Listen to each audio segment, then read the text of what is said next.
All right, we in the building. Shalom Israel. Back again. Sharpen the Sword Radio. And I am the host. You understand? Captain Cape the Goggle Boy. One of the commanders in the YAHANNA.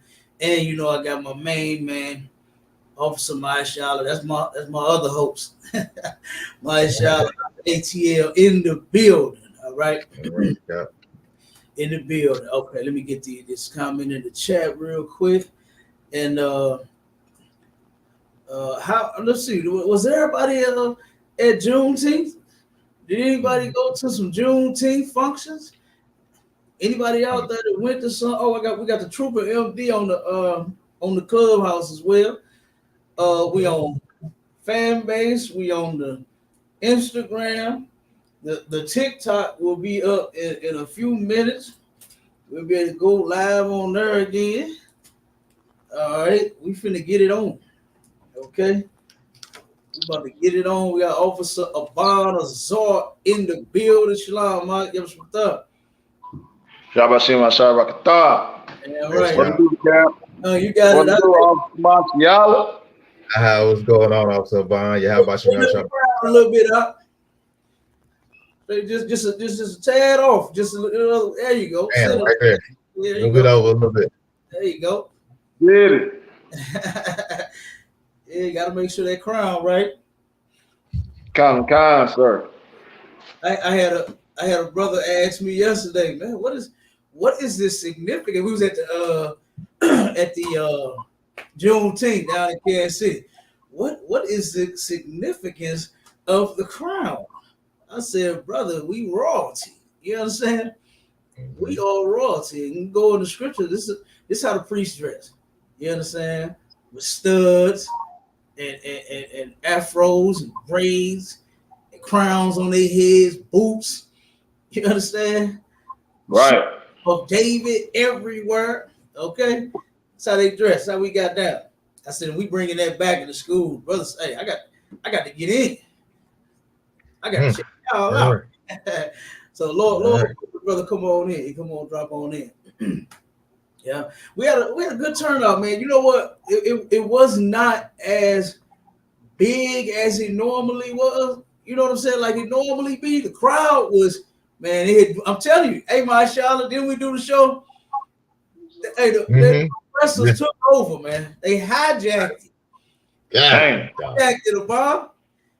Wow. Listen, it was packed. It was so packed you couldn't even walk. That mug last time, man. It was just that packed. I did a quick little video. You know what I'm saying? Oh my God, it was all open space. You can see up and down every direction. You know what I mean? You can see. I was saying, oh man. You know, now they had a nice little crowd at the stage. Of course, who did they have there? They had a sister performing. I forgot her name. But then they had another up kind of like toward what I call the center. Turn around. It was another nice little crowd at that end, and that was it. That was it. But it was not like it used to be, boy. And I hate that they do that to everything that we got going on. Everything that we do, they hijack. And you know what I really believe the reason for that is so that they can turn around and just get rid of, you know what I'm saying, our event, our function, everything about us, especially when it comes to the things that they have done to us. You know? That's right. They want to get rid of that thought because, you know, they going in the book. They going in the books, rewriting the books, saying that we came here looking for a job. Oh yeah. Now ain't that cold? We came here. Now we was sweaty and dirty and starving and everything else on them ships. So I could come in here, and then the first thing that they thought was money. We got to get them out here and make some money. So they turned around and threw us off of the ship, greased us down with baby oil, and put us up on the block to make our skin shine. You know, we got that good looking skin. And so they turn around and put baby oil. You know how they do the rappers and the athletes and all them when they make them take pictures, they grease them up with baby oil. You understand? They do the same thing because they know that their skin look good like that when it's oiled and greased up. Hey, Salaki, Cap. It did to us. Go ahead, Abbar. Don't tell me they talking about we volunteered. We got on the list, goddamn. I mean, we volunteered to come over and pick cotton, Cap. Don't tell me that. Absolutely, that's what they said. Yeah. Yep. So, like I said, we went and saw the now hiring sign, and we went in and asked the HR department for an application. Right. that's how they feel the players now. You know, they're trying to rewrite it because guess what? They're supposed to be the nicest and sweetest, most wonderful people on the planet. And we can't teach the people that's coming behind them now that, you know, we did such a horrible, horrible thing to these people. Right. We can't teach them that, you know. But thank the Most High, it was even some little kids out there that knew. You know what I mean? They knew. It was some little kids. This one that stopped and was like, "Daddy, look." You know what I'm saying? The daughter got the daddy attention. They both look like they might have been about 8 to 10, somewhere, you know, up in that range. And the little girl said, "Daddy, look," and turned around and was teaching her dad. Of course, he knew, but she just started breaking down what she knew about slavery. You know what I mean? To her dad. And we got Elisha went up and got some footage with him, and you know what I'm saying, was talking to the little sisters and everything. That was a beautiful sight to see for our children to not be fooled. You know what I mean? Like it's some hope for those little sisters. It's some hope for them little sisters because they got it. A lot of them, a lot of the older ones, man. When they was asking them questions, they were doing them interviews. They asking them questions like, should white, because they hijacked it. Our oppressors hijacked the event. I have not seen so many at none of our events the way that I have this one. Do you understand? They were there. I'm talking about they was in there. They was in that thing. Straight up. It's their event. My Shala showed the flyer. Where, as a matter of fact, pull that up, my Shala. Show that real quick. It's about Juneteenth. Is about freedom, unity, and love. And let's see who's on the picture. Let's see who's on the flyer. This man. Oh my Say it ain't so, Cap. Oh, don't tell me that, Cap. It's so, brother. OMG. Oh man. I got to see this. Just wait. He about to pull it up. This, oh my God. So they turned Juneteenth into green bean casserole and goddamn me raisins in the potato salad. Come on, Cap. Yes. Thank the Most High. We still had our brothers and our sisters out there cooking that good food. You understand? They was all out there cooking that good food. But our oppressors, yes, they have taken over. And they were there. And they had, it was a bunch of them that had volunteered, a bunch of them that had set up, Elisha said they had booths on the inside of the building. They were in the museum. Yeah, that's what he said. Yeah. So hey Cap, next thing you know, they gonna be out there roasting a whole goddamn hog, man. What the hell? You already know. We didn't get it, my shop. God, sir. Yeah, you had the screen up, but we didn't get it. Here's the image. Hold on 1 second, sir. Yeah, Juneteenth with pork brisket, Cap. Don't tell me that. Hey, oh, you know something? Since you just mentioned that, no, check it out. No, check it out. Since 1969, Oh, good night. the ISUPK has been teaching blacks, Hispanics, and Native Indians that it is unlawful to eat pork. And you know what? A lot of the menus did not have pork on it. I can't say that. Okay. A bunch of beef. So they still had some out there. Now you know we ain't got the majority of the crowd yet. You understand? We working on it. They listen. They tuning in. Salaki. I'm looking at this flyer with the oppressor on it for Juneteenth, right? I thought Juneteenth supposed to be red, black, and green. Why is red, white, and blue? Red, white, blue. Come on, man. Come on, man. I thought we was African, Cap.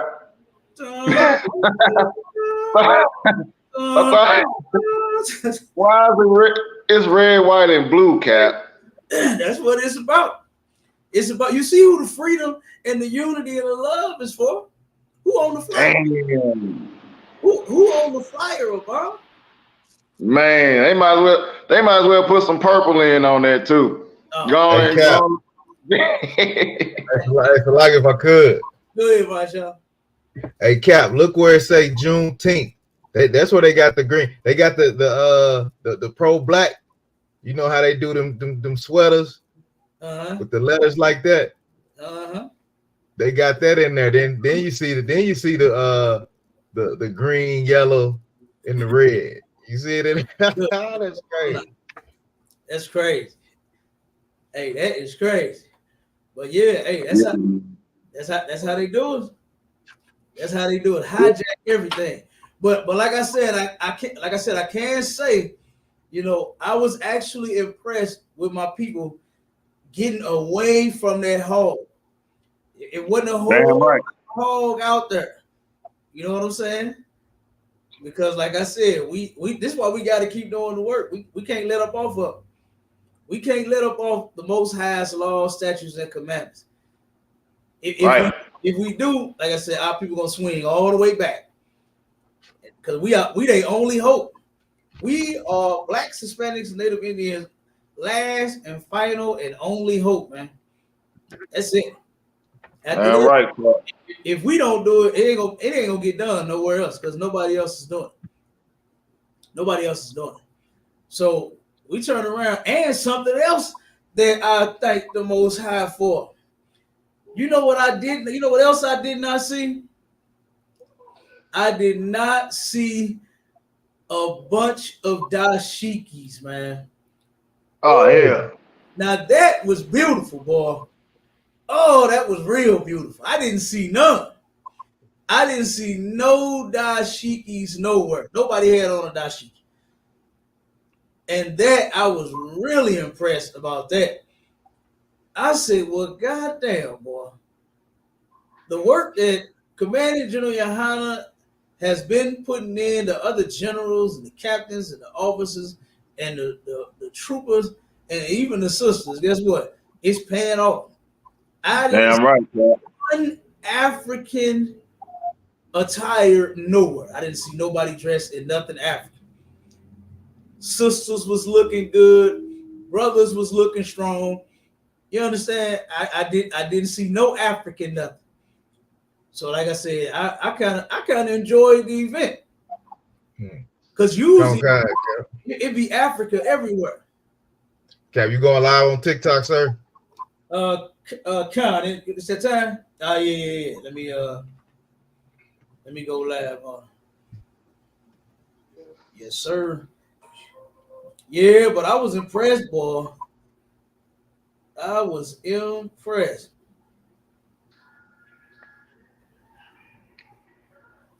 Okay, hold on.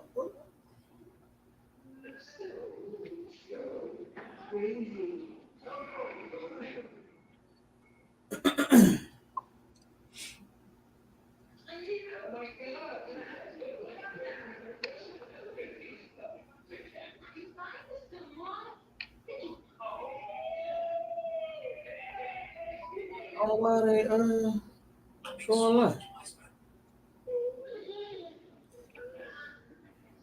It still ain't there. Hold on. I don't know what the hell. Oh, I got it. Okay. All right, we in the game. Not on TikTok yet though. It's okay. Come. It's not 11:20. It's 12:20. I told you the wrong time. So 12:20, because that's when they clipped us on 12:20 at the last show. All right. Come. 12:20 your time, right? Come. Gotcha. Let's get into this Father's Day demo real quick. Do you know how many fake Israelites that I heard on Clubhouse this morning greeting everybody with a happy Father's Day? Dang. Good doggone night. I said, man, they all in it, boy. They was in it too. I'm talking about it was happy father. So all my fathers out there, happy father. Shalom. Oh, the OT only, they was in it. I said, whoa, okay. This how y'all get down. This how y'all do it. Yeah. Okay? Still celebrating. Still celebrating it. Still celebrating it. All right. Dang. So give me that in what's that? Ecclesiasticus 3. And just start at verse 1, and then we're gonna go down.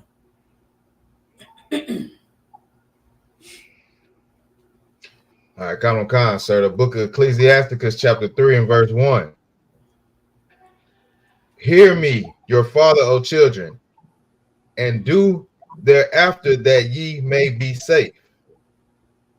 Verse 2. For the Lord hath given the father honor over the children, and have confirmed the authority of the mother over the sons. Okay, so now, this is how it's supposed to go. Right? But you know, like I know that fathers don't get no attention on Father's Day. You understand? This is not how it go. Do you know who finna get all the accolades and the big ups and the shout outs and the flowers and the cards and the house shoes? They still just giving fathers house shoes and flannel shirts on Father's Day and that small little $5 toolbox from AutoZone. Hey, Cap, socks and ties, sir. Socks and ties. The same old nonsense. That's because guess what? They really don't even care about this day. This society. You can't leave out that Axe body spray. You don't get a can of Axe body spray. Yeah. They give them that too. They give them that too. Axe body spray. Yeah. That's it. Look at here. Turn around, and that's all you get. Because this society is totally against black men, period. You understand? Totally against us. Salakia, sir. Go ahead, Mighty Man. You know what else I seen a lot of sisters doing when it comes to Father's Day? They tagging a best friend and a sister as the father. Mm-hmm. You know what I'm saying? Like my best friend, the father. My sister, she the father. Come on, man. Right. Yeah. That's absolutely what they doing. Yeah. Absolutely what they doing now is they turn around and saluting the mother for the damn father. Yeah. And you got so many kids overgrown, way overgrown. My mama and my daddy. She's the reason why. In most cases, she is the reason why. She's the reason why she's your mama and your daddy. Because she left your daddy. That's why. That's right. The majority of our women leave the man. I was in a room and I wish this room had been around this time. But this was a couple weeks ago. It was a couple weeks ago, And they were in this room on Clubhouse talking about how they would not stay with the father of their children just to make the kids happy. Oh my God. Do you know how disgusting that sounds, man? Do you know how disgusting that? I heard women talk about how they will do any and everything for their kids. Okay? They'll do any and everything for their children. They'll walk through fire. They'll dodge bullets. They'll go work 3 jobs to put food on the table, clothes on their back, shoes on their feet. A lot of women to get out here and sell their body. They'll sell their body to provide for their children. But the one thing that they won't do is stay with the goddamn father. Now that they refuse to do. Now for the life of me, that just don't even make sense. I can't even just like rationalize that in my head. You got all this other stuff that you're willing to do. You understand? Like I said, you ever seen the circus? When the lion jumped through the fire, that's the black woman. The black woman will jump, she'll walk through. She ain't got to just jump through no, she'll walk through the fire for her kids. You ever heard them talk out there? My kids come first. What's that age-old argument about my kids eat first? Ain't no man come for my kids. My kids gonna get their food, they gonna eat. You understand? Like, come on. You'll do all of that, but you just won't stay with their father. You won't try to work things out with their daddy. You'll walk through the fire you'll walk through that fire in the circus and on your job, but then when it comes to walking through the fire at home, it's just a little bit of fire. You can extinguish it. Learn how to cook. What did Sister Monet say? I got you worried. What did China Monet say? Cook, clean, fuck, and shut up. And guess what? You put that fire out real good, boy. You understand? Ooh, you put that fire out. That brother come in blazing, and you turn around and start cooking and cleaning. OMG. And don't turn around and back that thing up. You're gonna ignite another fire while you're extinguishing one fire. And then learn how to shut your mouth. Be obedient, be submissive. Submit to the man. Oh God. You have it going on. Come on, my child. Come on with it. No, I was gonna say, sir. Hey, that Cap, they'll walk on hot coals barefooted, man, for their kids. You know what I'm saying? They walk on hot coals, but let that man lose his job or come into a bad situation. She is out of there. You know what I'm saying? Yeah. She is out of there. She disconnects all the way. Now you're not a man. You're not a man anymore. You know what I'm saying? That's how they try to treat you, social lock. Right. Absolutely. You're absolutely correct, Al. You're absolutely correct. That's what they do. They turn around and women, our sisters, it's a shame, but they actually like that. They like being acknowledged as the man and the father, the woman and the mother and the father. They like the fact that there is no man around and it's just them. You know why? Because it was just them. They didn't have a father. Their mother did the same thing. And so now they're in the same situation. Keep going. I'll keep reading the scripture. Read me a couple more. And then we're going to get verse 3. Whoso honoreth his father making an anointment for his sin. What? Read it again. What's that word? Oh. Okay. So like in verse 3, the book of Ecclesiasticus 3 and verse 3. Whoso honoreth his father making an atonement for his sins. Mm-hmm. When you honor your father, right? You make an atonement for your sins. All right. And this right here, okay. Let's go off of honor your mother and your father first. Okay. This is not talking about when you are itty bitty child. This is talking about when you are an adult and when your parents need you like you first needed them. Okay? At one point, you were unable to take care of yourself. When you needed to be fed, what was the first thing you did? Quack, quack. When your pamper needed to be changed, what's the first thing you did? Quack, quack. When you just wanted to be held and rocked, you understand? What did you do? Quack, quack. Okay? We wanted your binky or your baba or breast, whatever, however you got your milk. Whatever your mother did to feed you. You turn around and they gave it to you because you started crying. They can't even they got them cameras now. They got the little baby cam. Put it on the put the camera on the baby, and then now the mama can turn around and kindly put the baby to sleep, rock the baby to sleep, burp the baby, all that, lay the baby down, got the camera watching the baby while they go do other stuff, cook, clean up. You understand? Maybe even get the man in the bed, back that thing up, and then shut up. And then when they hear wah, wah on the camera, they know to go back in their room and come get you.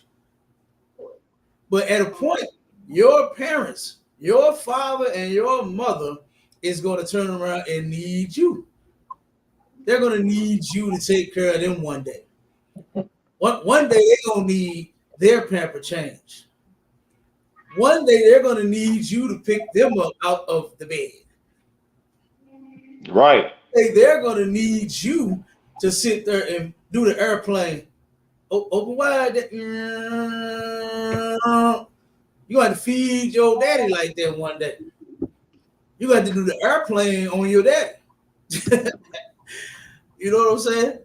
So, like I said, that's what that's talking about. As a child, you're already told your mother and father, once you get old enough to understand, right? What age is that about? We would say right about 1 for real. Right about 1. When you start walking, we'll just say that. When you start walking and get start touching the socket or get close to the stove to touch the stove, that's what you already are being told by your parents what to do. So as a child, you're already supposed to obey your parents. You learn that from when you, like I said, round about when you start walking. They walk at different ages. We'll just say 1. I think I started walking when I was, my mama told me I was about 8 months when I started walking. She said I was walking and talking. Y'all can tell I was talking about 8 months. Cap can talk like a mother. Watch your mouth. You know what I'm saying? Cap can talk. Okay, I've been talking since I was 8 months. All right. So they're saying words. You know, I wasn't no Google, no Gaga baby. All right. A nigga was up talking. Okay. So, like I said, around about that time, you're learning to obey your mother and your father. So right. That's not what this is talking about. This is talking about when they get old, when they need your help, when they need you to feed and change them. All right. So honor your father. And then doing so, you make an atonement for your sins, for your wrongdoing. There's a way to fix the things that you've done wrong in life. Okay. All right, keep going up. Khan, sir. Let me see, verse 4. And he that honored his mother is as one that layeth up treasure. He that honored his mother is one that layeth up treasure. Now, have you noticed how when a brother is in good with his mama always sliding him something, ain't? You know what I'm saying? Yep. Boy, mama call you and need something, and before you leave, baby, hand me my purse. You understand? Mama always slap. Boy, you laying up treasures with mama. Guess what? Mamas love, especially them sons, boy. Oh my God, them sons, mamas really love them sons, boy. But you laying up treasure, man. You know. Keep going up. Khan. Verse 5. Whoso honor his father shall have joy of his own children. Okay, now, have our people learned yet why they haven't had such a good time with their own children? Did they catch that? Did they even catch it? Read it again for me. Read one more time. Because guess what? This is the mentality here in this society is that our children are taught to hate their father. They don't like the man. They don't even know him. A brother at camp not camp, ST.LOUIS. Damn, we was at camp yesterday at the Juneteenth. A brother at the Juneteenth event yesterday told me that he was like, "Oh man, I don't even know who my father is. I've never even met him. He a brother, but he never met his own doggone father. You don't even know who he is." Okay, now, Lord will that brother don't do that same thing to his children. When you turn around and you have children and you sisters teach your children to hate their father like you hate yours, guess what? You read it again. Read it again. The book of Ecclesiasticus, chapter 3 and verse 5. Whoso honoreth his father shall have joy of his own children. Okay, guess what? If you turn around and honor your father like the Bible tell you to, right, then guess what? You'll have joy of your own kids. Your own kids will turn around and love you the same way you loving your father. Pass that down. Let's pass some of that down to where you learn how to love your father. Just forgive your father for the things that he's done, right? He wasn't there. He didn't buy you nothing for Christmas and your birthday and all this kind of mess. Oh well, bro, the F up. Still holding that stuff in because you didn't get bought anything for a damn holiday. You didn't have video games like other kids had on the block. You know something? Before my mother passed away, this used to get her more than it did me. Discussions like this. She would always bring it up. I never brought it up one time. I never brought up one time to my mother or my father, what my childhood was like or the stuff that may have saddened me as a kid. Of course, as a kid, yeah, I did. I was hurt because my mama didn't buy me some damn Nike tennis shoes like I want. She bought me some cowboy boots. Yes. Hey, and they actually turned out to be my favorite pair of boots. You understand? You understand? I wanted some name brand shoes. My mama took me to the store and bought me some Chucks. You understand? Which later became famous. But at that time, I'm holding these little flat things. I'm like, what the? I can't get out there and run. I'm trying to run and I can't little flat thing. You understand? But they became greater a little while after that, though. Yeah. You understand? Yeah. But guess what? The things that disappointed me, I didn't get all of the video games. My cousin, I go directly with my cousin. I need my name, right? My actual family. Okay. My cousin had all the goddamn games, every game. You understand me? As soon as the game came out, my cousin say he wanted it. My auntie went and got it. Right. As the bike came, the BMX came out with the stunt mags on it. My cousin wanted it. She went and got it. Everything he wanted. And I'm sitting there looking like, God damn, mama, come on. Yes, come on, kick on in, mama. Come on, what you gonna get me? You understand? That's how I was. Right. But when I became an adult, I didn't bother my mother or my father with none of that nonsense about what they didn't do for me as a kid. You understand? I don't even care, man. It happened. You understand? They didn't abuse me like no sexual mess or nothing like that, man. You understand? So I mean, it was all good. You can tell a nigga ate good, a nigga big as could be. You understand? So I always ate good. I never missed a meal. Kind. So like I said, I am not gonna turn around and now be like, well, mama, you bought me them boots. You understand? You got me them Chuck Taylors. Let that nonsense go, man. Let that mess go. You holding yourself back, actually, by holding on to some. Hey, man, our parents was poor, man. Hey, Salaki, sir. Come on with it, You ain't have to go get them motherfucking XJ900s from Payless, baby. You know what I'm saying? You still in the game with them trucks, Cap. You think I ain't gonna pay less too? Not them XJ900s, Cap. Oh no. Yes. With the strap, they got the strap on the side. Yeah. You get them XJ900, you getting your ass kicked.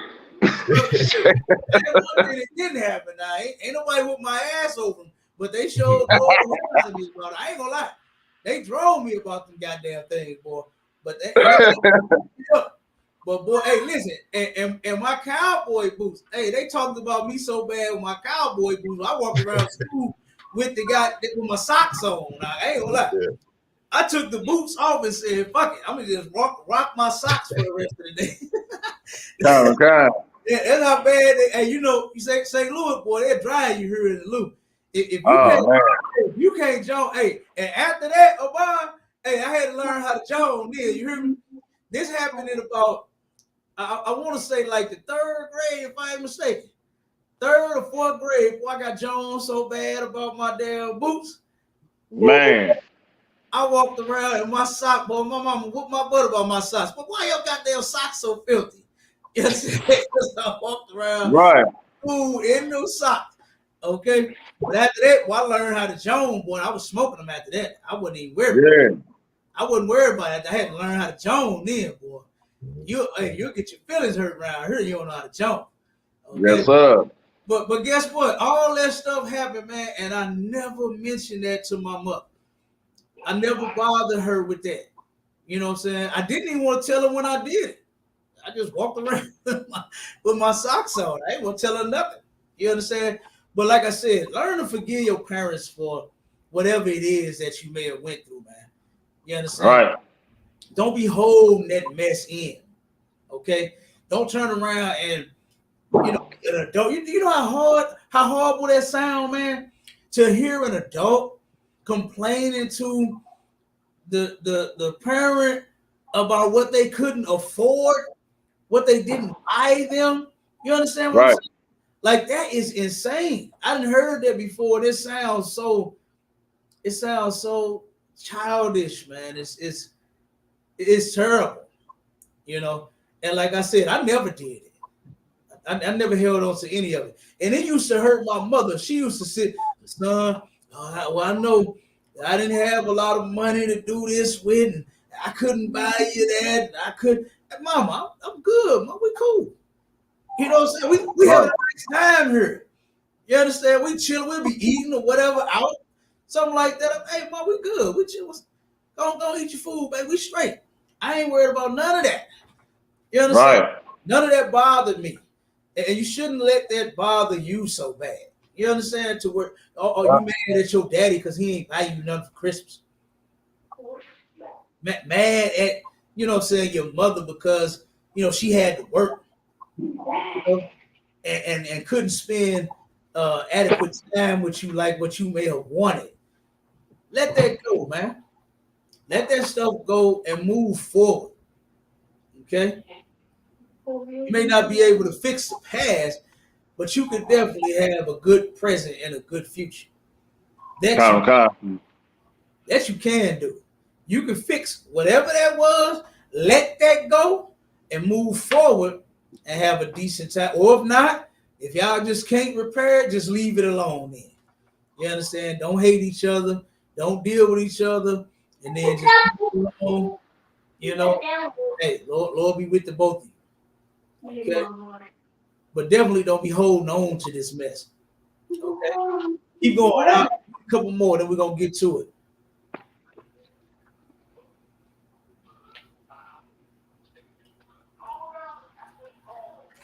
Can't hear you, Aisha. Yes, Salaki, sir. Go back, Salaki. The book of Ecclesiasticus, chapter 3 and verse 5. Whoso honors his father shall have joy of his own children, and when he maketh his prayer, he shall be heard. Mm-hmm. Keep going. Come. Verse 6. He that honoreth his father shall have a long life. And he that is obedient unto the Lord shall be a comfort to his mother. Man, read that again. I love these scriptures like all of them. You understand? But this right here, this hit good for this day right here.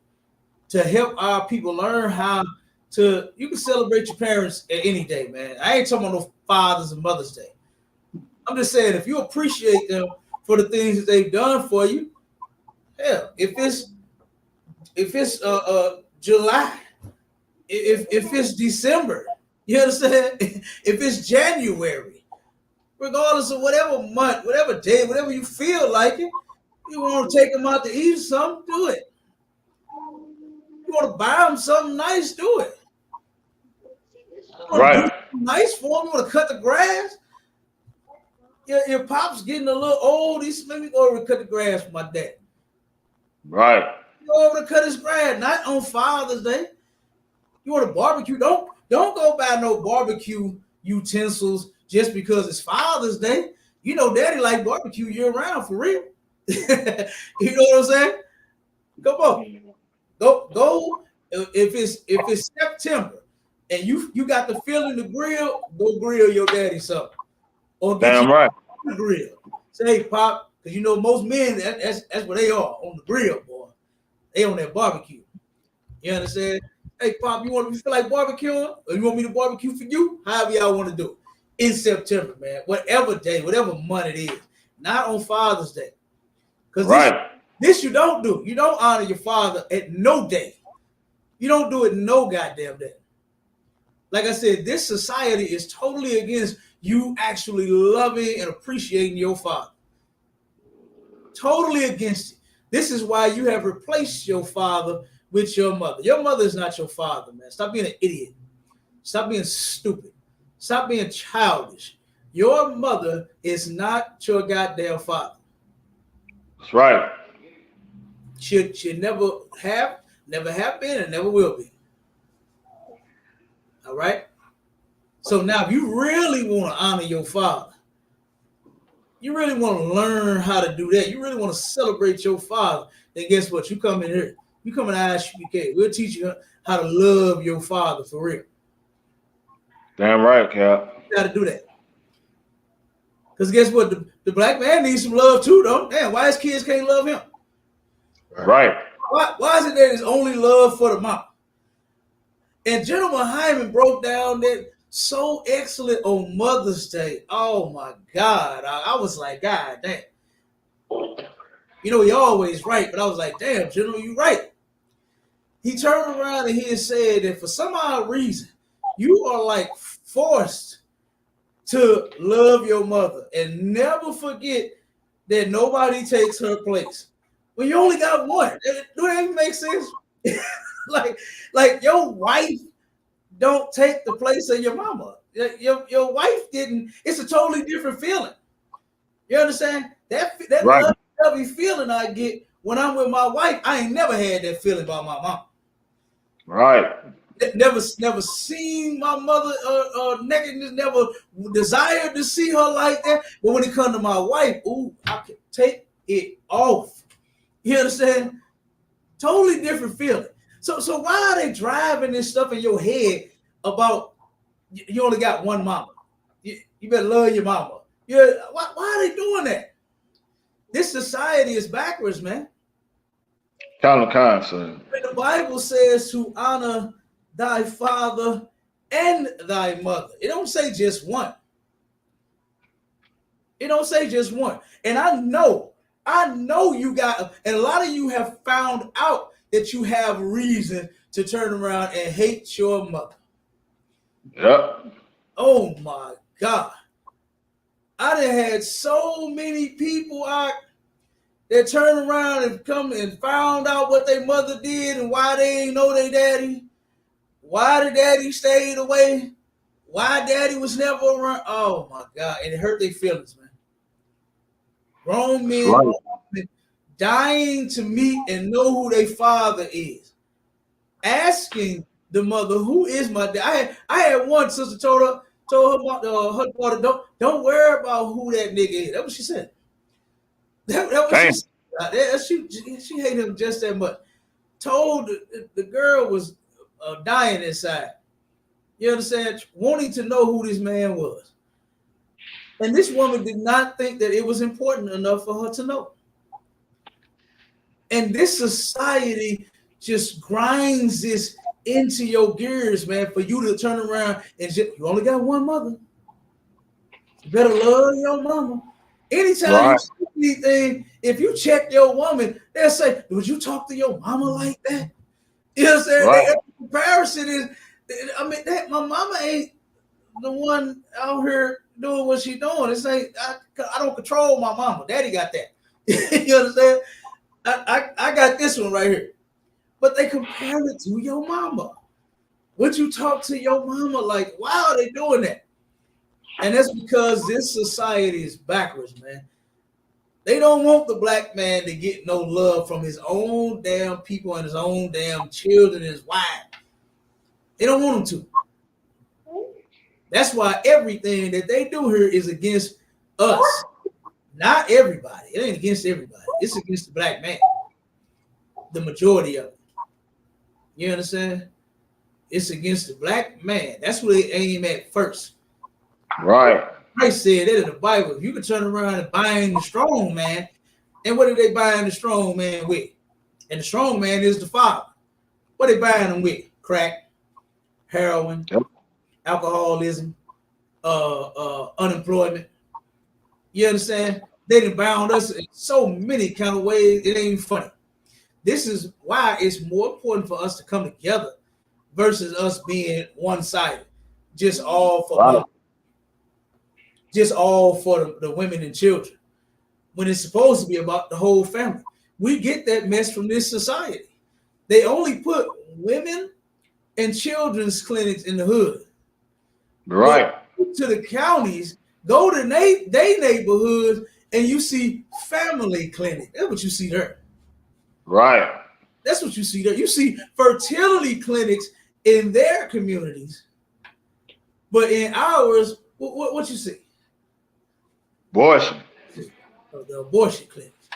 You understand? Right. That's how they want us to solve our family problems, by going to the abortion clinic. Okay.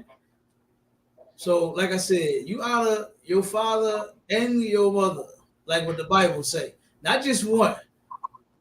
And this is really getting down on you loving your father right here. And guess what? You do this every day. This ain't just today. We don't celebrate Father's Day. I'm showing you, giving examples why we shouldn't and why this society don't. It's because they hate black fathers. That's right. Put love for black fathers here.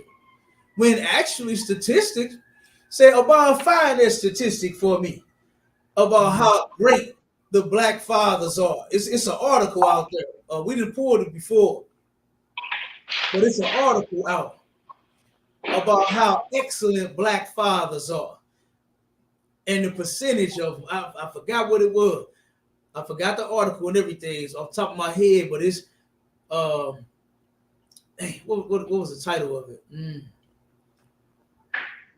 Black fathers are, I think, most important in the children's lives. Something like that. It says something like that.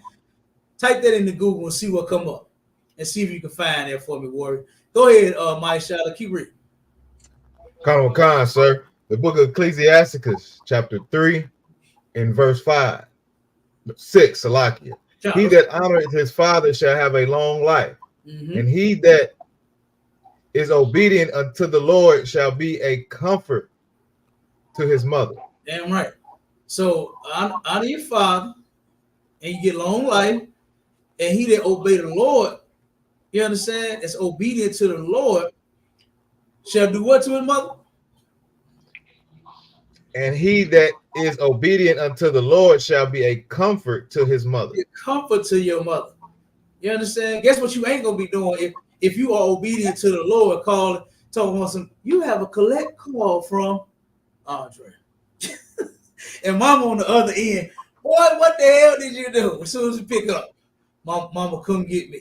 You understand? You'll be a comfort to your mother then. Okay? You'll be a comfort to your mother. She ain't gonna get one of them kind of phone calls. You understand? Saying that your son was in this type of incident, some old gang mess, some old drug deal went bad, some old whatever. You understand? You ain't gonna be involved in that. Why? Because you obey the Most High. You keep the laws. So you ain't got to worry about your mama getting that kind of phone call. Okay? Keep going out. We almost at it. Come on, sir. Verse 7.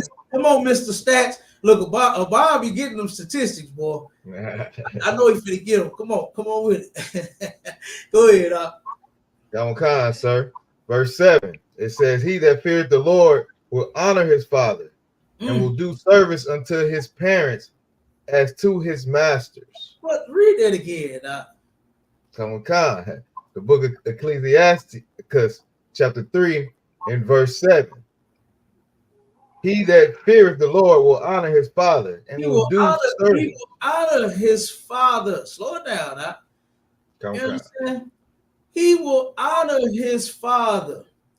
How many children, how many people do you know honor their father?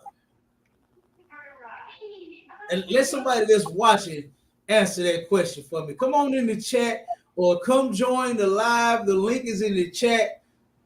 Join the live and let's find out just how many people actually honor their father, man. I want to know. Let's see if anybody type it in the chat.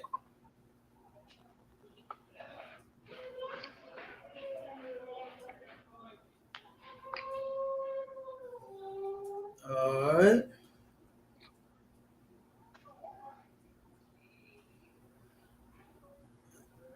Nobody in the chat yet? I don't see anybody yet, sir. Okay. I'm finna see if I can find a video on this real quick. So he that what to say? Honor it. Make sure you honor your father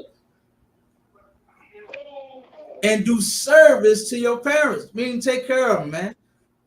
Like I said earlier, take care of your parents when they get older, when they need you. All right. Go ahead, my shot. Keep going. Come on, and do service to his parents as to his masters. Verse 8. Honor thy father and mother, both in word and deed. And see, you see how the Lord did not skip your father like what you do.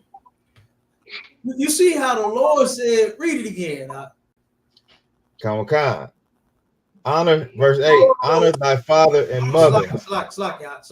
Read it again. I accidentally hit this button. I'm looking for this video. I had the video playing on this end. Go ahead, Slack. Come on. The book of Ecclesiasticus, chapter 3 and verse 8. Honor thy father and mother, both in word and deed, that a blessing may come upon thee from them. So you get it? Do you get it? Honor your father and your mother in word and deed. That's right. In word, I mean, when you say, you open your mouth, things you say, your word, and your deed, the things that you do. Honor both of them. Okay? Honor both of them. Keep going. Come on, verse 9. For the blessing of the father established this the houses of children.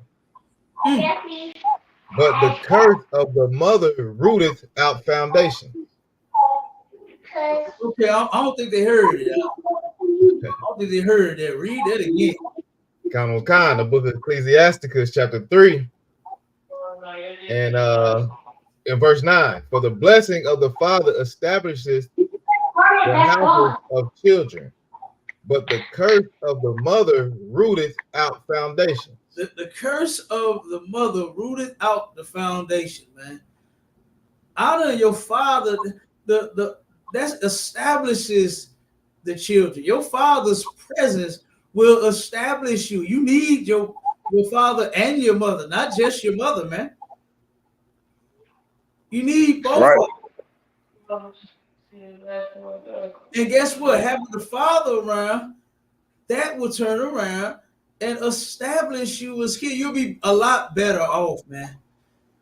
Statistically, single black women cannot raise children to the point to where they are going to be adequate in every single thing and direction that they turn in life.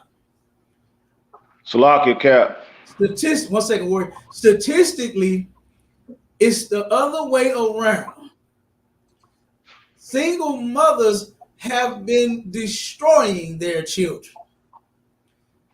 They've been messing them up. What do you say? They've been jacking them up. They've been jacking them up.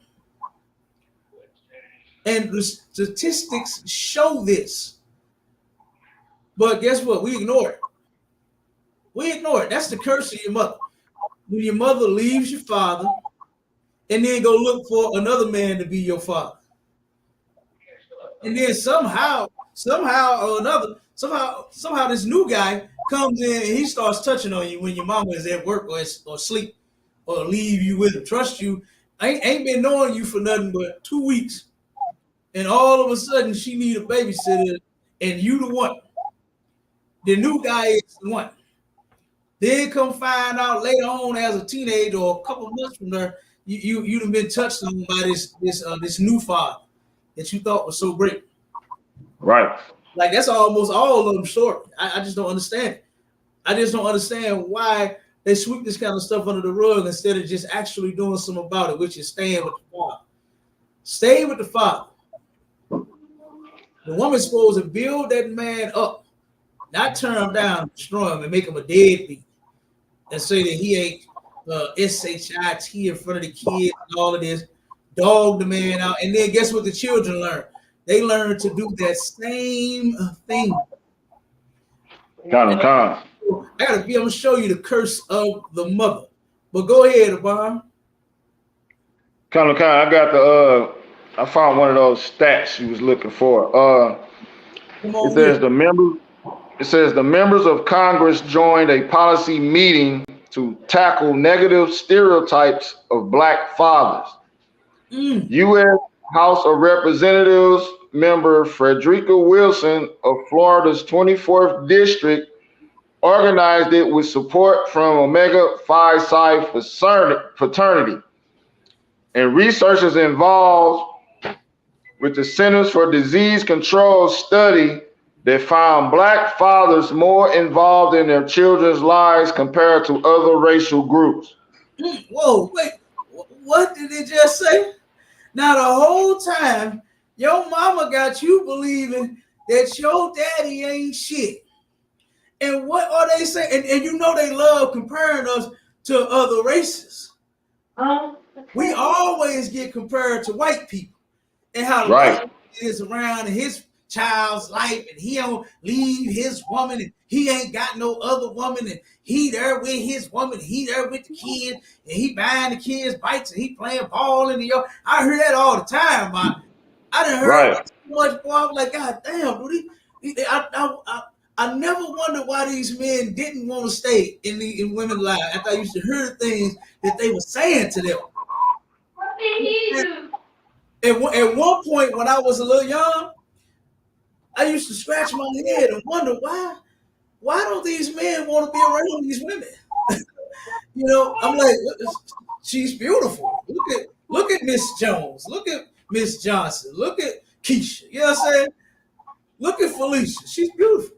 But boy, when you start hearing that, boy, they started coming outside with the argument. You hear me? Sir. They be trying to leave. And Keisha and Felicia and Miss Jones and will be running outside, running their mouth at the man, dog in the mouth. Oh, then when I got a little older, I started to understand. Men don't want to hear that. And then you think belittling your man is what's going to make him, I guess, stay or something. Want to love you more. I don't get it. You understand? I don't understand. But go ahead, Bob. Read that again. Give me that again. I told you Mr. Stat was gonna come up with it. Sir. Come on with it.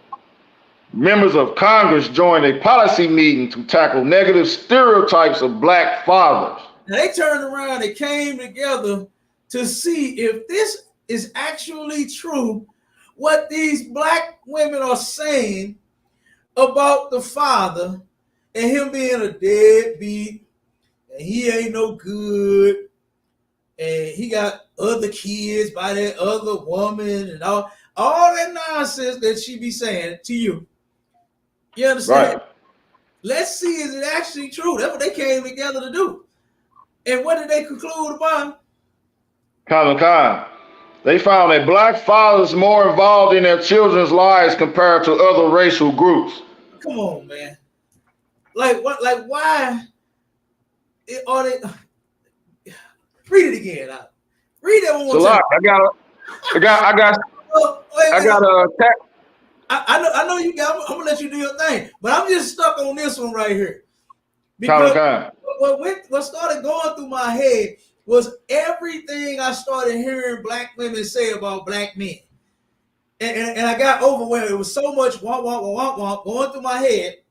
You understand? To where I want you to just read it one more time, brother, if you could. Bubba Kashaw. Sir. One more time, Bob. U.S. House of Representatives member Frederica Wilson organized it with support from Omega Psi Phi Fraternity and researchers involved with Centers for Disease Control found that black fathers more involved in their children's lives compared to other racial groups. Good doggone night. You understand? And that ain't just on Father's Day. They in their lives, period. And that's where the black father needs to be. He needs to be the White House, no. But the black house, yes. That's where the black man needs to be, in the black household. Damn right, Cap. Like the statistics say, that is a whole lie that black men are just deadbeats and they don't want to be in their children's lives. For the ones that ain't and can't, it's oppression. You can blame that. You can blame oppression, man. Now, guess what? We don't use that as an excuse because we definitely take care of our children in here. And for you brothers out there, for you sisters that need help with your children, guess where you can come? You can come to the Israelite School of Universal Practical Knowledge upon the command of General YAHANNA. I'm going to say this and I'm going to let you finish rocking the bomb. I remember when I first came into the truth. When I started hearing Commander General YAHANNA and other captains would turn around and say, hey, if you got a baby that you don't want and it's black, Hispanic, and Native Indian, bring it. Damn right. I said, wait a minute, I ain't never heard that nowhere. I ain't never heard that. Never heard that nowhere. Now, church, God forbid, don't get none of your kids to nobody in no damn church. Don't give your children to no pastor at no church. You'll never see them in the right state of mind ever again. Never give your children to them. But I ain't never heard that nowhere else. Nowhere. I said, I'll be there. You know? So, like I said, man, you can turn around if you need help with your children, brothers. Whatever the problem is, man. Sisters, come here. All right? You can come here. And we can do this thing together. That's the whole point of Christ laying his life down for his people, for his brothers and his sisters. He died so that brotherhood and sisterhood could continue, not stop. Right. And that's why we ain't stopping. All right? But go ahead, Obama. Go on, wrap it up, bro. And then we're going to go. This sister Frederica Wilson, who organized this study or whatever, she had a quote, and this is what she said. She said, "Think about how this group was dogged by the school to prison pipeline, mass incarceration, health disparities, and continuing to shoulder the gun violence epidemic. Spends more time with their children than others." Come on, Doc. Yeah, man. And look, you know, we got to do some more on that one. I like that. I like that. Yeah, that's what I just said. All the things that we've been suffering under due to this oppression, the sister just named it. Yeah. The sister just called it off. And still spend more time with our children than any other group of people on the planet. More than Mr. Bill, Mr. Ken, Mr. White Man with the tie. That's the supervisor or manager at your job. You understand? Who you think love and spend all of the time in the world with his children? Black men doing more. That's right. Bruce Lee. You would think Bruce Lee would be spending all his time teaching little Bruce Lee how to karate chop. You understand? And how to karate kick. Nope. Not at all. Okay? We spend more time with our children than any other group of people. Bob, boy, I'll tell you, be coming up with the gold one, boy. The water, sir. Hey, y'all the boy. That was a good one, boy. That was on point right there. That'll smash all of you fake ass my mama, my daddy, my mama, for Father's Day. Let's smash right in your goddamn face. And hopefully you could take that and you could change. Learn how to change. Post that link in the chat too, Abon, if you got it on your computer, if you can. Come, I have to do it once the show out. Okay, no sweat. Come. You got it on your phone? I'm going live from I'm on StreamYard from my phone. Oh, okay. And I pulled that up in my other device. I got you. No sweat. All right, yeah, post that in there. I want that on there. And we're gonna be going in with that one again. You understand? Because our people absolutely need to hear that information. Because for some odd reason they think we lying to them. And hey, Salaki. Come on with it. Yeah, Cap, you already know in ISUPK we be bringing out the stories and the stats on these situations, and this is a heavy, hot topic. You know what I'm saying? Because the Most High is not with the celebration of Father's Day, riding or walking. You know what I'm saying? But like how you just brought out that he is into you honoring your father, though. You know, but like the unalivings that happen on the weekend of Father's Day is astronomical, man. It's like, and then we always bring out the stats about the drinking and driving and the faith, the unalivings. Like I got a stat right here. Just last year, there was 439 fatal car crashes over the Father's Day holiday weekend. Good night, huh? Proven, you know what I'm saying? And then like from city to city, it'll be close. Like how many cities is it in America? It'd be like 10 unalivings on Father's Day per city. So that's like, come on now. Right. Most High definitely not with celebrating Esau's holiday, Father's Day, man. And you said it was 400 and how many? 39 fatal crashes. 439 fatal crashes. Good dog. Dang. That's terrible. Yeah. The Most High, he ain't with it. We're not bringing out these scriptures and teaching you what we teaching you so that you can celebrate it. You understand? We do this every day. Every single day. My children show me just how much they love their daddy every day. Boy, they can't stop telling me, they can't stop hugging me. And guess what? And I love it. You understand? I love it. I get all them hugs. You understand? My boys, they big now. But when they was little, I used to on their little cheek. But not no more. They don't play that now. They don't kiss their daddy no more. They're big boys now. They damn near grown. You understand? So we don't do that no more. But boy, I get them hugs though.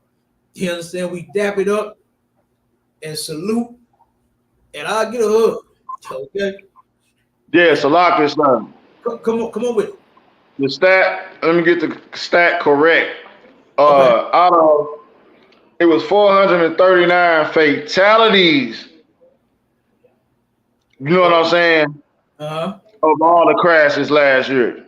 That's what it was. Okay. So 400. Okay, so it may not have been that many crashes. Yeah, it was the fatality. It was that. Common.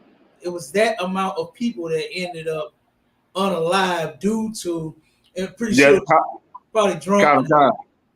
Yeah.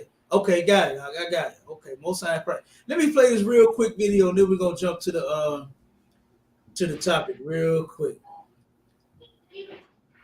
I'll show you this video. This cat here said he will never speak to his mother ever again. So get him.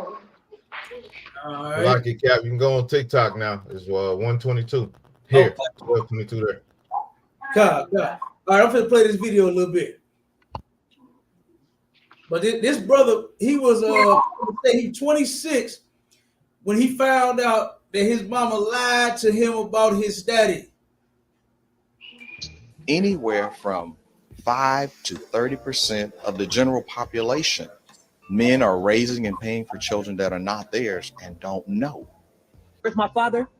Nowhere to be found. You know why he was nowhere to be found?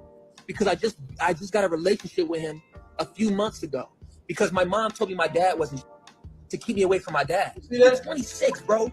I'm 26. My mom kept me away from my dad for 26 years. You know what kept me away from him? My mom told me that my dad said I was a mistake and kept me away from my father. Hey, this is Raul. Please act right. We hear about the deadbeat dads on the regular. Now, do you see how that hurt that man? Common, sir. You see how hurt he is behind that? His whole life, he's sitting here hating his father because he think his mama lied to him and told him, your daddy said that you was a mistake. You understand? Like that's cold, man. That is some cold stuff to do. They don't even understand what they be doing, huh? Common, sir. It's because you don't want him no more. Why are you hindering his children from being with him? Why are you even doing that? And now look at what you did. That brother right there, he never want to talk to his mama again. He don't want to talk to her again.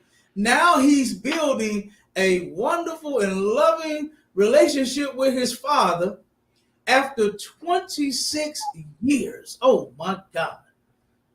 How cruel could you be, man? To do, and you know how many of our children that happens to? Them. A bunch of them, man. This don't make no sense. This makes absolutely no sense. And as mad as that little brother is, he could turn around and hurt his mama, man. He could turn around and you see he full of a bunch of feelings and emotions, man. You understand? And he all over the place. I'm sure the brother probably been crying and everything else, man, behind what his mother did to him. You know? So you do like what God said in the Bible. You honor your father every single day. Not just right. His Father's Day, give him no damn house shoes, no flannel shirt, and no cheap ass AutoZone toolbox. Right. Save up some money and buy your daddy a real toolbox. You know he work on cars. You want him to fix your car one day. Get him some real tools. And not on Father's Day, just on any day, whenever you save up the money. You understand? If it's March, go buy your daddy the toolbox that he deserves. You understand? So you can fix your goddamn car. Don't turn around and do like what that sister did. And had this man out of these kids, your kids or any other kid's life for all these years, and then it's gonna backfire on you, man. It's gonna backfire on you. That's right. And one day you're going to be the villain while you was trying to blame it on the father, while you was making it him, while you was telling your kids, "Oh, your daddy, he ain't shit. He ain't no good. He a deadbeat. He ain't even want you." He turned around and said that you was a mistake. Do you know how? I know that made that man feel so small, bro. To her, that and depending on what age she told him that. Like, think if she told him that as a child, man. Right. That probably crushed his whole little big boy spirit, man. Because, you know, you want your son to be a big boy. You understand? Right. You want him to turn around and become a young man and then be a fool, man. You want him to be strong. I know that if she told him that as a kid, I know that broke him, man. Kind. I know that broke him, Obama. Straight up. A lot of mothers is on that. A lot of them is on that time, man. And the only thing that's going to fix that is your obedience to God. God said once you two have sex, whether you have a baby or not, y'all supposed to stay together. So if you leave and you get pregnant, that's on you. But don't turn around and form this wall, you know what I'm saying, with the father and the children. Because they just might realize, they just might need their daddy. One day you're going to realize you need a daddy too.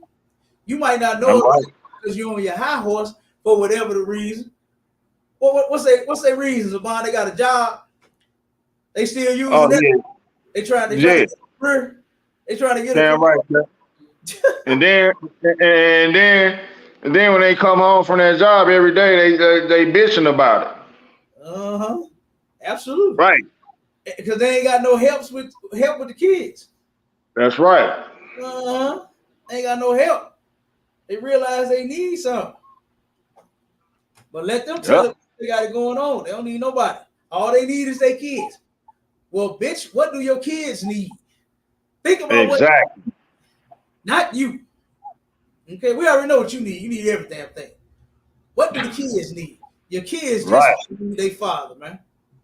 Okay, but come on with it, Mike Charlotte. Jump to the articles. Let's get on the topic, man. Cause guess what? We are not supposed to celebrate holidays, and Father's Day is one of those days. And then guess what else we ain't supposed to do? Is be doing drugs. The ISUPK is bringing Just Say No to Drugs back.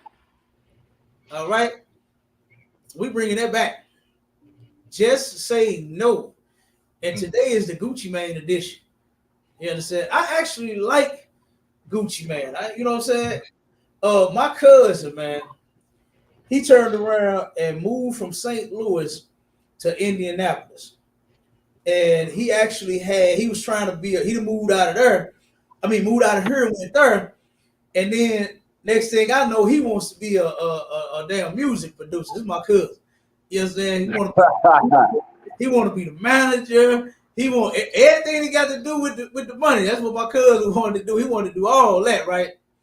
So he turned around and showed me a video with him and Gucci Mane sitting there rapping. Well, my cousin wasn't really rapping. He was just standing there. He was, but Gucci Mane, of course, was doing all the rapping and a bunch of other brothers. It was a little cipher, like, right? And I'm like, dang, he was kind of cold. You know what I'm saying? I'm like, oh, okay, I kind of like Gucci Mane. So he actually knew him. You know what I'm saying? My cousin did. He passed away now. He's deceased now. But my cousin actually knew Gucci Mane. And since then, that was years ago when I saw that video. Well, my cousin on this video with Gucci Mane. Since then, my cousin used to smoke too. Smoke weed. Right? And guess what? He promoting it. You understand? In his music.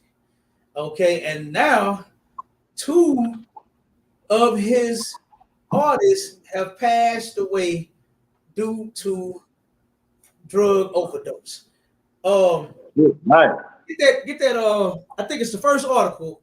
My shot. Pull that first one up. The first one, I believe it was years ago. It was what's his name? Big Scar. Huh? Big Scar. Big Scar. And then now it's the sister. What's her name? Enchanting. Enchanting. Yeah. I was about to say something else. Enchanting. Who is she the sister of, sir? Huh? Who is she the sister of? Sister of? Yeah, you said she was the sister of somebody. I thought that's what you was about to say. The sister name. No. Oh, okay. My bad. It's like it. Yeah.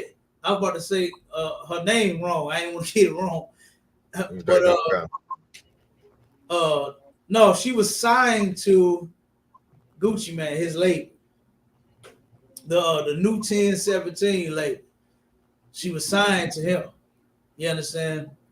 And this sister ended up dying over a drug overdose, as well as the brother did a couple years ago, I believe it was, about 2 years ago now. So go ahead and start reading that article. I'm going to have you skip through that because a lot of it is some stuff I just don't want to read. Come on, sir. Rapper Enchanting's last message to fans as her cause of death revealed. It says up and coming rapper who was trying to get clean has died after being taken off life support. According to reports, 26-year-old Enchanting, born Channing Nicole Larry, was in intensive care following a drug overdose. The artist was signed to Gucci Mane's 1017 label in 2020 and has 124,849 monthly listens on Spotify. Her top song, No Love, featuring Big Scar, G Glock, had 6,797, no, 6,797 and 113 listens at the time of the writings. Hey, you see why I say I want to read a lot of it? Larry also had an OnlyFans account, which she was shooting content for right up until her death.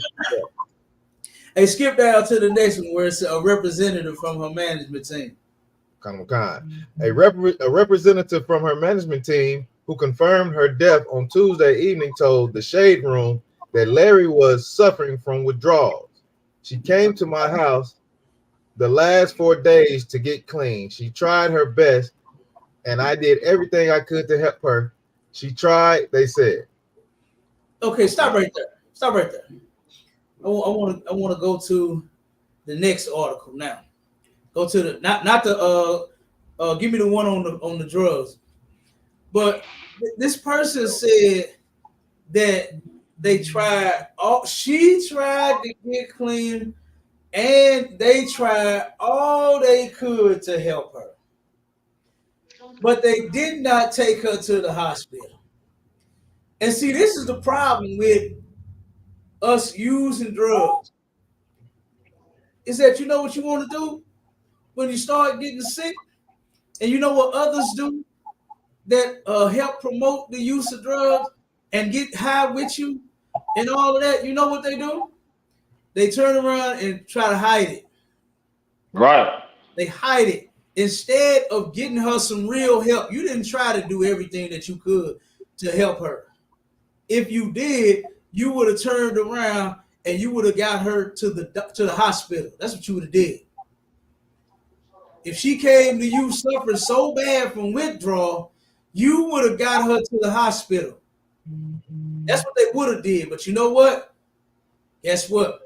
Being on them drugs, it's a shame. It's a shame. And they turn around and try to do it at home, claiming to do everything. Guess what? Narcan may have helped. That may have helped. We got some here in the school for people that use drugs. Not the brothers and sisters in the school. We don't get it.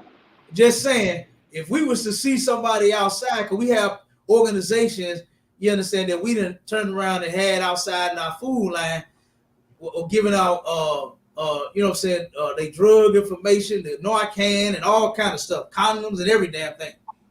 You understand?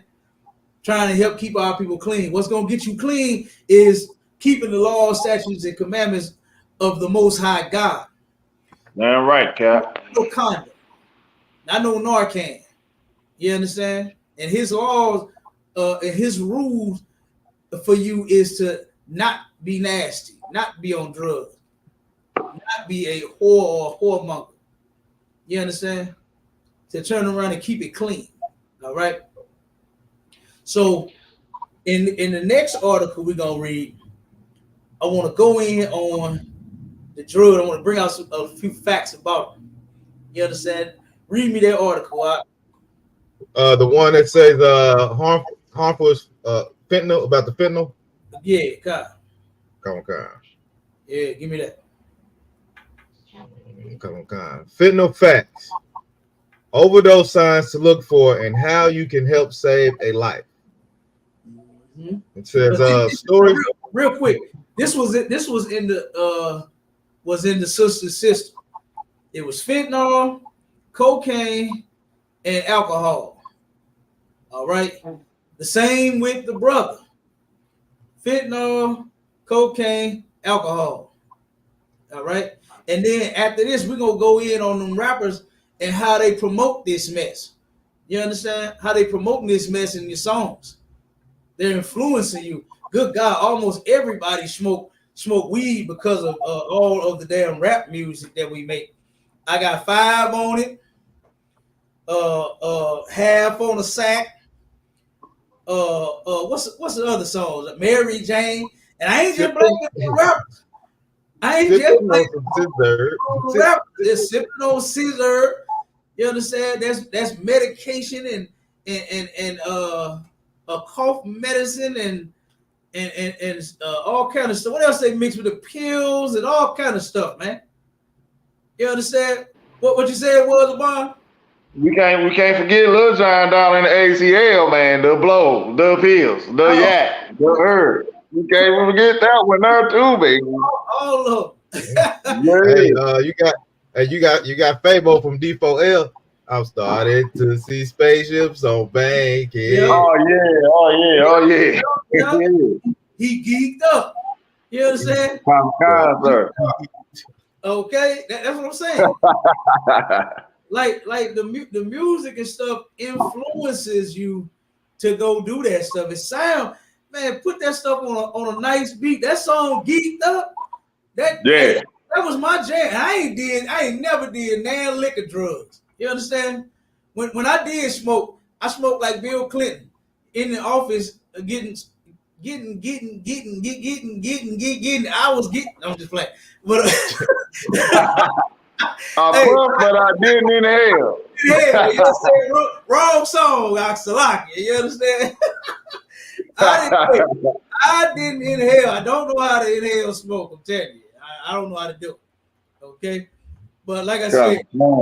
Turn around. All of these songs, that song right there with Fabo, Geeked Up, that was my jam. I'm telling you. That mug got one hell of a beat. I love beats. And that song got a beat that is so crazy. Had every trunk that I ever had rattling a loose. You understand? Right. Straight up. And when he started talking, he started to see spaceships on Bankhead, and after that, the beat dropped, and it was over. You understand? It was over. Okay? So, like I said, put that stuff on a nice beat. You understand? Man, here you are. Before you know it, you're going to want to go see a spaceship. On St. Louis, East St. Louis, Chicago, wherever the hell you at. You're going to want to go see a spaceship. And these artists, these rappers, like I said, I ain't just blaming it on the rappers, because Rick James came out singing about Mary Jane a long time ago. Kind. Before I knew what he was talking about, I thought that there was a woman named Mary, last name Jane. Okay, but it was real quick when I found out what he was singing about. Because guess what? Almost all my family was into the Mary Jane. Okay, they into it too. I'm damn near like the only one that wasn't in the family. I'm almost like the only one in the family that wasn't into the Mary Jane, never had none in his life. Almost my whole family to this day still is into the Mary Jane. Okay, so go ahead, read a little more on that, on the stat. Con, sir. Stories of fentanyl overdoses continue to show up in the national and local news almost daily. In 2020, nearly 4,000 people died due to fentanyl overdoses in California, according to the California Department of Justice. Many of these fentanyl deaths are young people. Emergency department visits for non-fatal opioid overdoses in Californians ages 10 through 19, more than triple from 2018, 379 to 2020, 1,222, according to the California Department of Public Health.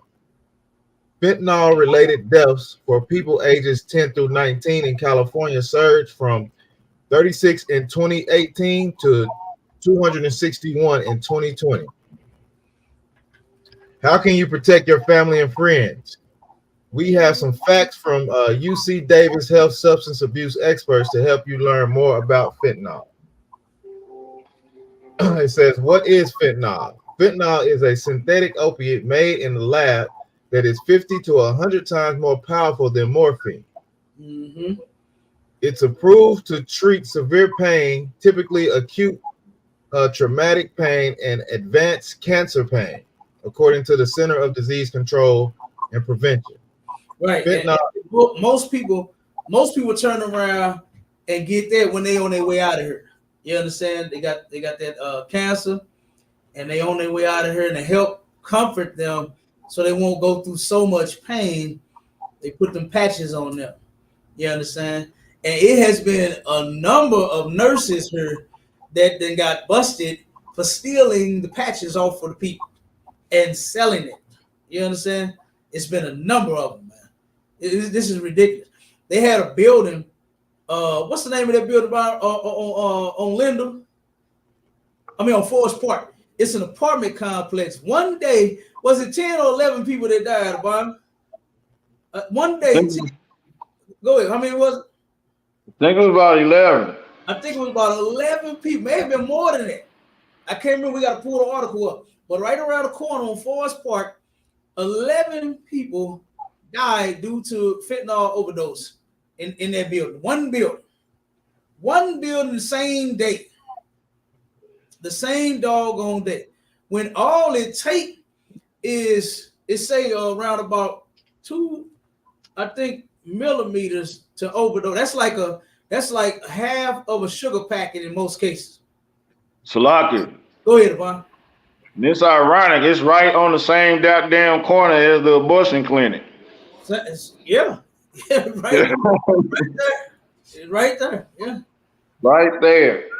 That's terrible, man. I'm telling you. Yeah. That is terrible. Jump to the lyrics on them songs. Give me that first one. And then we're gonna get up out of here. Because we gotta turn around and start saying no to these drugs, man, or you're gonna end up like these people. Why do you think that it's not gonna be you? Do you know that everybody say that it ain't gonna be me? Everybody I know that before they used to do drugs, they turned around and said that it was not gonna be them. Right. They said, "Oh, they ain't gonna be me out there selling my body on the corner. I ain't finna be doing that." And you know where I seen a lot of people at that I know that's on drugs now, out on the corners, selling their body. Yep, they doing the same thing that they said that they would not do. Okay, and it wasn't gonna be them. You know where some of them at too? Dead. Some of them are gone because of their drug usage. Kind of. They said that they'll never do, and it will never be them. I know a sister, man, that I went to school with. This sister was extremely popular. She was a pretty girl. She turned around and was I want to say she was voted best dressed in the school. She could dress her ass off. And boy, don't get in a Joan. Oh my God, do not Joan with this sister. You will get your feelings hurt. This was one sister, boy, that would Joan you to death. I'm telling you. Right.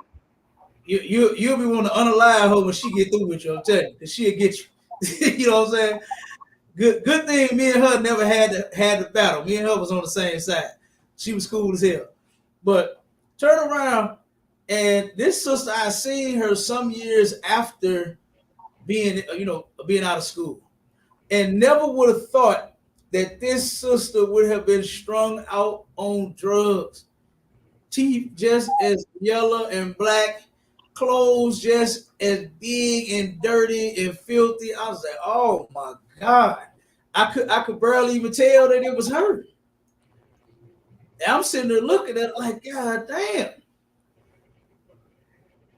But it would never be her. And guess what? It was her. Turned out to be her. I knew a brother I went to school with. Same way. This cat was clean cut, prep. You know, what they call him back in our day, preppy boy. What he was called? Yeah, preppy. Brother used to dress nice. You understand? Always into them books. Turn around and see him. Same way, boy. Trying to pick himself up. You understand? Trying to pick himself up, man. Got out there, got on them drugs, and boy, he doing bad. You understand? Like, and just thought that it would have never been him, you know, but it ended up being him. And you know how to make sure that it'll never be you? Keep God's laws, statutes, and commandments. It will never, I guarantee that it'll never be you then if you keep his laws, statutes, and commandments. Because guess what? Cap never have, and I never will. Okay? So, like I said, man, a lot of folks be saying, it ain't not me, but it be you. It be you. All of your trauma, whatever reason that you're on the drugs for, whatever thing happened to you, you can come and get healed from that. You don't have to get high. Don't do any drugs to mask the things that you went through, to try to hide what you went through. Come and actually get healed. You might not never forget, but at least you can get healed. At least you can do that. To where you don't go mess up yourself or your teeth or your body or whatever, you understand, by getting high using drugs. All right? Just say no. But I wanted to get into the lyrics of these songs. And we got a new one, we got one from Gucci Mane, and we got some old ones too. You understand? Give me that first one, the one from Gucci Mane. And the name of the song, I think, is called Addiction. The name of the song is called Addiction. And he just had 2 of his damn artists die due to addiction to drugs. Dang. Come on with it, Marsha. All right, come on, sir. Song by Gucci Mane, Addicted. Hi, my name is Gucci Mane. I'm addicted to everything. Hold it. I'll take it slow. I'm addicted to everything. This cat is saying do all the drugs. You understand? Do all of them. Go ahead. Keep going. Bad bitches, fast cars, Uh-huh. weed, and promethazine. Oh, my God. He addicted to everything. You understand? Women, money, cars, jewelry, weed, promethazine, everything. Keep on. Okay. Hi, my name is Gucci Mane. I'm addicted to everything. Diamond chains, assault rifles, strip clubs, and gambling. Now, do you see where your influences is coming from? Do you see why you're so filthy and you're so nasty? And why you're such a disgusting human being? It's because of the stuff that you look up to, the people that you look up to, and then you go run and do the things that they say do in them songs. I'm addicted to everything. And I'm sure he got a beat on that. I'm sure he got one of the dopest beats that he could possibly have on that. Okay? Keep going. It's more. It just kind of repeats itself. Oh, okay. Well, don't repeat nothing.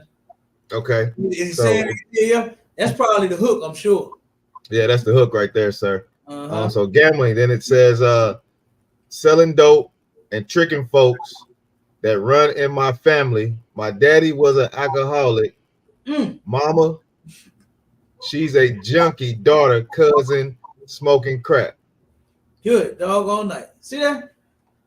Now, at what point are we gonna turn around and say, what they like to say? The buck stops here. So the buck stops here. When are they gonna say that? Instead of taking what he done witnessed, which is his parents. He says daddy was an alcoholic and his mama was a dope fan. So when are we gonna say, you know what? I'm not gonna get high like that. I'm not gonna be an alcoholic. I'm not gonna get on any drugs. Not turn around and say, hey, I'm addicted to everything. Chains, women, money, cars,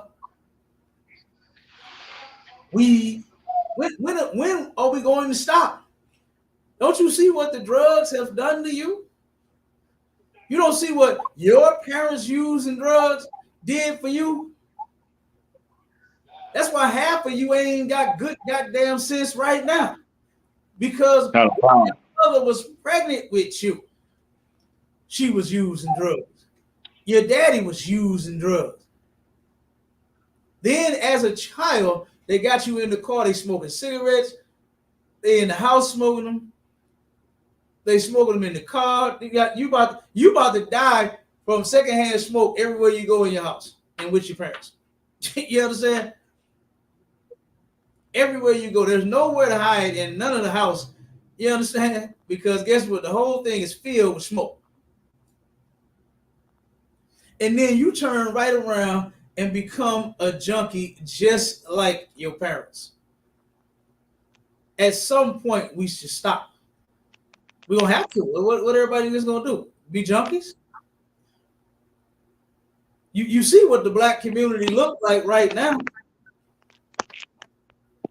Every day I come to school, I drive past my people that's strung out on drugs. Then guess what? They mama and they daddy was alcoholics and crackheads and stuff too. They were on the drugs as well. And look at what happened to them. Look at what happened to them. They turned around and fell for the same doggone snare. One day somebody influenced them, which you was their greatest influence as their parents, because they saw you do it every day. You got some of them to where the child is taking care of the parent as the parent is getting high. It was just a sister here in St. Louis that turned around and she was so high on that fentanyl, you understand, to where the baby, and she passed out, and the baby got a hold to some and turned around, and then guess what? The baby is no longer here, man.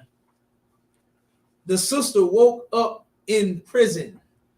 She didn't even know what the hell happened. She didn't even know why she was there. She didn't even know her baby was gone. She didn't even understand. She was still gone off of that dope.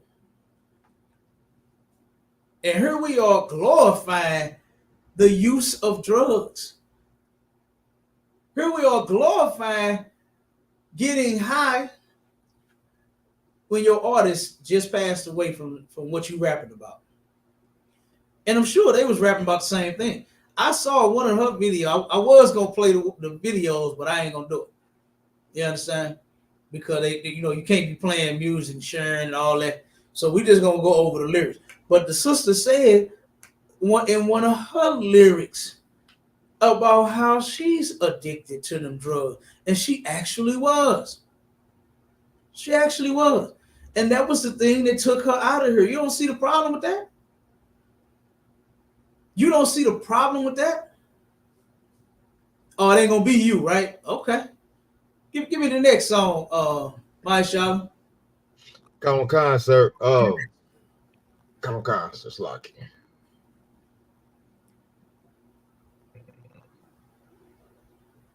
All right. We got Pocket Full of Stones by UGK. Oh my God. Hey, Obama, you already know what it was like in the Lou when that came out. Oh, yeah. When I first started back in 1989, I wasn't moving keys. I was barely moving down. Started coming up. Fiends recognized my face. I was paying off. Also, I wouldn't get your case. You want a free piece? I got them hubbers for your ass. A boulder on your pipe and you can have a mega blast. Cash with the stacks with the piles. Thanks to them dope fiends hitting that crack. But I don't think we need to read that one. That's embedded in everybody's brain. You already know how it went down here in the Louis bomb when that came. Yes, sir. God, it was crazy around here. And it was so sad that all that weight was getting moved, man. You understand? And all our people was turning around and dying. They still strung out and they not. Look at the community right now from all of that booming them keys and dimes and all of that, man. Look at what we got now. Look at what we got now. When I come to the school, right, Cap, which is right here on the west side of St. Louis, when I drive through here, right, I turn around and I have seen ambulances in alleys. It was a sister. She was sitting in the alley, taking off all her clothes, screaming and yelling, going crazy, trying to flip in the damn trash can, in the dumpster. She was trying to jump in the goddamn dumpster, man. You understand? Turn around and seeing a brother and a sister trying to adjust her clothes. I don't know what the hell she was doing. But him and her, they couldn't stop moving. They just kept going. They just doing this. They flipping, they touching, they grabbing, they doing like, God damn, man. Sitting, they live out on the corners. You know, one of the brothers, I know you know him if you see him, but I can't remember his name. But one of the brothers that be out on these corners, begging and getting high all day, every day, he come to the food drive a lot. And the brother ended up telling me how he get a monthly check. He got a crib and everything, but live out here like he's straight. I mean, he is strung out. He is strung out. But actually on the streets like he homeless. Right. I turned around and seen him at the gas station. He come begging me for this. I said, brother, why you ain't come back to the school like you said you was? You gonna get in class? Oh man, I just be out here, man. I just be. He could barely even talk, walk, and everything. And then that's when he started telling, I got a house though, man. And he do. He actually do. He actually got a place to stay. He actually gets a check. He actually is keeping up with his rent. But the rest of his money goes to the streets. Right. Rest of his money goes to the streets. The brother barely even feed it, so he was coming here to get all the goddamn food he needed. You understand? So, but like I said, but that's how a lot of our people, he's strung out on the drugs all right though. He is. But don't even have to be, man, but just choose to be. Why? Because of the oppression that we've been under. That's what they turn to. And we got to turn away from that. We got to say no to the use of these drugs, man. We got to. Give me the last one, my Charlotte, so we can get up out of here. Colonel Khan, sir.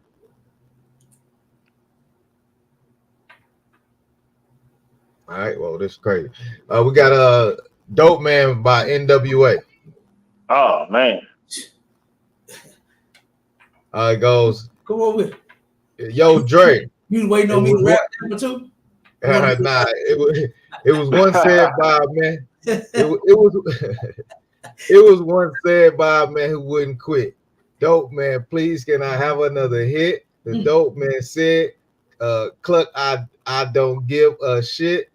If your girl kneel down and suck my. Oh my God. Yeah. For the dope. Yeah. For the dope. That's what she gonna do. Go ahead, keep going. It all happened, and the guy tried to choke her. Nigga don't care. She ain't nothing but a smoker. That's the way it goes. That's the name of the game. Young brother getting over by slanging cocaine. Damn, man. Do you know how selfish and how evil that is? To turn around and dangle a drug over a woman's head while she's giving you some. You understand?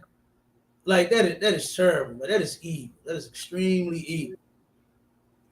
What we should be doing, not being young brothers getting over slanging nothing.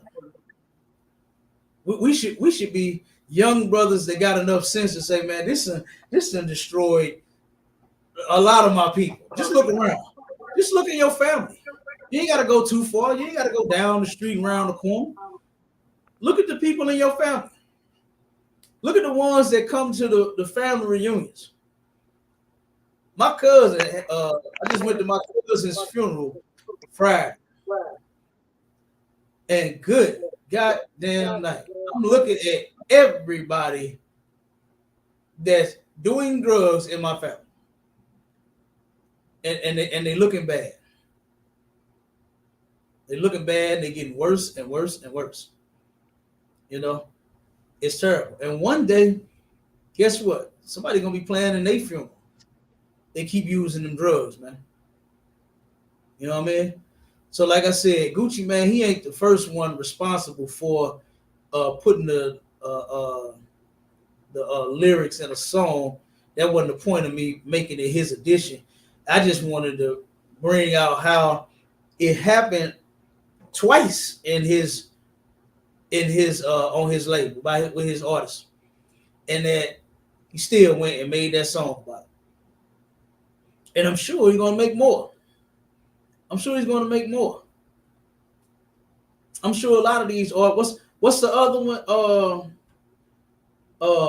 Percocet, Molly Percocet. You know what I mean? Like, come on, man. Like, we glorifying this mess. It's terrible. I remember a 14-year-old little brother, man, up on Page and Taylor, was bragging about how snotty he was. He 14, man. And he on that tour. He on that tour bad. 14 years old. And he talking about how he was so snotty, he passed out in the park, woke up with his pockets inside out. Next thing, you're going to turn around and you might have your rear end turned inside out. Who in the hell knows what's going to happen to you out there in the streets, man? Come on, God. Are you just passing out and not knowing what the hell going on? Somebody's going to take advantage. They already took advantage of you once. I wouldn't turn around and let it be on a different occasion, because somebody out there will test you like that. I done heard a lot of stories from a lot of men, man, that's on that dope so far, and they done told me how other men that took advantage of them while they was just high. They was getting high, and they just lost their mind. And they forced themselves on other men. And I was like, God damn. And these brothers can't get over it. They can't get over it. So you know what they do? They try to smoke more. They try to smoke more, and they still can't get over it, man. They can't get over it. Can't you see that drugs, all of them, is all wrong for the black community, man? If you can't see that, something's wrong with your head. You understand? But look, we're going to go ahead and close out. We at the time. Don't celebrate Father's Day. You don't give a damn about your father anyway. You understand? So don't celebrate Father's Day. Your mother ain't your father. And just say no to drugs, man. All right? Until next time. All right, the Waterford, and that means thank you for everybody that's tuning in, that's watching. You understand? And be rocking with us all week. You understand? As we bringing out all of these shows. All right? Make sure y'all stay tuned, man. We got some good stuff coming up. And with that, y'all got anything y'all want to say, Abon? Nah, sir. You broke it all the way down. All right. What's that crazy? Bye, Charlotte. All right, sir. I'm too off, sir. All right. Well, with that, Shalom Israel, we gone. Shalom.